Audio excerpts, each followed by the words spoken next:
Okay, so my name's Ashley. I'm a counseling student here at GCU. So first to start this off, we're just going to go over the informed consent that you've already signed and initialed.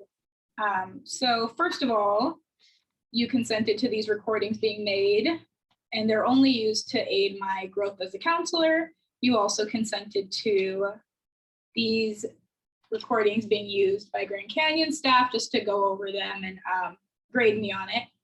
And I also want to inform you that any part of this conversation will not be shared outside of this room or between any of the counseling staff at Grand Canyon. That is, unless, of course, you share anything with me that makes me think that you're going to inflict harm upon yourself or others. So can you just look it over and tell me if you agree or have any questions about it?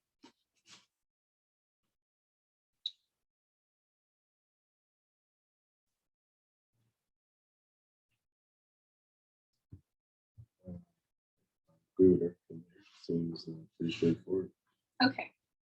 Alrighty, so let's get started. So, like I said, my name is Ashley. I know that you are being sent here from the rehabilitation hospital. So maybe you could just tell me a little bit about that experience and yourself. Well, just go back to why I was even at the rehabilitation hospital. I recently suffered. It was in a terrible car accident. Actually caused me to have severe injuries to both my arms. Very limited motion in my left arm, but my right arm can't move it at all. A little bit about yourself, your family, your cultural background, anything that you feel you need. About myself, well, also while I was at the rehabilitation center, because of the accident I was in, I started to partake in alcohol drinking. I know it's not good for me. I just haven't felt like myself, and I've just been looking for an escape, I guess you could say. So alcohol has been providing me with that. So it's kind of been a hard habit for me to shake right now. Okay, so I hear you saying that since you're not feeling like yourself, you're using alcohol to try to feel like yourself again or to fill that void, kind of like a coping skill. Can you tell me a little bit more about your alcohol use? I know that prior to this session, I had you fill out the audit, which tells me a little bit about your alcohol use, but if you could just tell me in your own words, that would be great. Yeah, I'm probably, you could say, a heavy user of alcohol. I definitely have at least one drink a day. I just can't really, haven't been able to live with myself and not being able to do as much around the house or just work wise.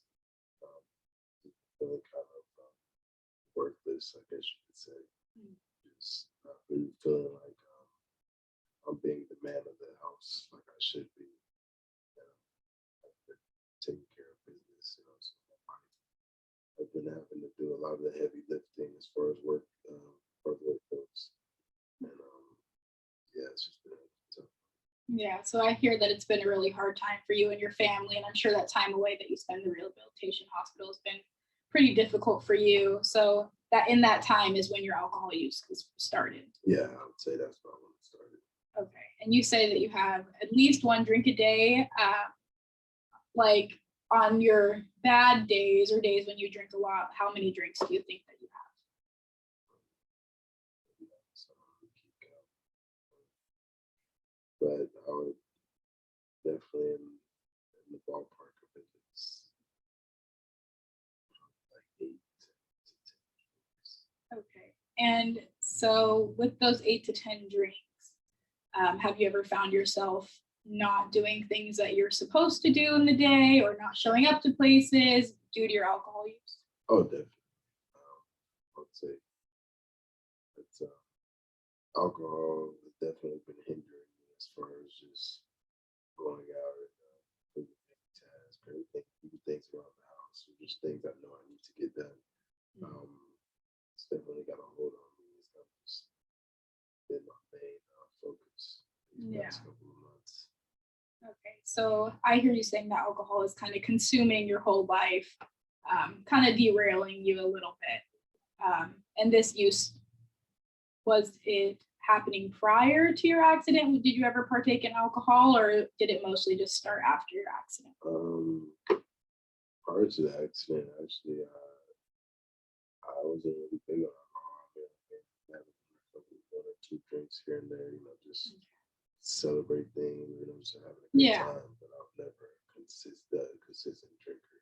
I never used to drink on a daily basis like I do now. So I would say definitely after that accident is when my alcohol use definitely started spiking up. Okay. And have you noticed any physical disabilities due to this alcohol use or impairments, mentally, physically, emotionally, as a result of this use? Said physical abuse. No, physical, like impairments due to the use, Physical impairments. or emotional. Definitely emotional. I would say just a huge disconnect within my family. A lot of it has to do with me. Just I have two kids. Like I said, my wife, she's been having to do a lot of the work for us, be the breadwinner, so to speak. Um, but yeah, just I haven't been connecting with my kids like I should. Like I should. We just don't really have that bond we used to before the accident. Um, Kind of struck me crazy. Look at my kids every day. I just feel like what they see in me is something worthless and just not the man I should be. So that's kind of why I stay to myself and just not really talk to my kids, because I just feel like they're just so disappointed in who I've become. I don't think I'm really ready to have that conversation with them on why things have been. I hear you using some pretty big words that are mostly negative when you talk about alcohol use. So, for you, do you think that your alcohol use is a negative thing or something that you're willing to change, or interested in hearing more about how we can support you in this change? Yes, for sure. It's definitely been everything about my alcohol use recently is negative. So yes. Okay, so on a scale from 1 to 10, 1 being not ready at all, 10 being I'm ready, I'm committed, where do you think you fall on the scale of ready to change from 1 to 10? I would say a 6. And the reason I give it a 6 is because I'm not in the middle of if I want to change or not. I know I want to change. That's why I give it above that 5 mark. But I say 6 just only because I know myself and how hard it would be for me to break that habit. And I know I could. I've tried to stop before just on my own, but I always tend to relapse. So I think 6 is just a fair assessment to give myself. Okay, so in that last few words of what you were saying, I heard you say on your own. So do you think with a little bit of support, you think you can make that change or take the first steps towards change? Almost definitely. I definitely think with some support, I could, just to have somebody to help keep me on track, or just somebody I can check in with, talk to when we're having a hard day, or like I feel like that drink, so to speak. Somebody to kind of help me, help talk me off the edge. Yeah. Would definitely be useful, I think. Okay. Yeah, so there are programs available. There's also counseling with me or other counselors that are available to you. I definitely think taking that first step would be in your best interest, health-wise, emotionally. I think definitely taking the first steps away from alcohol would help you a lot in your current situation and with your difficulties with your family. So we can discuss that further in future appointments if you're interested. I'm definitely interested. Really appreciate you listening today. So definitely all for future appointments with you or somebody else, but the sooner I can get to work on getting rid of this habit, the better. Okay, awesome. It was so great speaking with you, Hector. Thank you for sharing a little bit about your story, your family. And I definitely think that this is something that you can do if you're committed, and we will support you. Thank you so much. Thank you.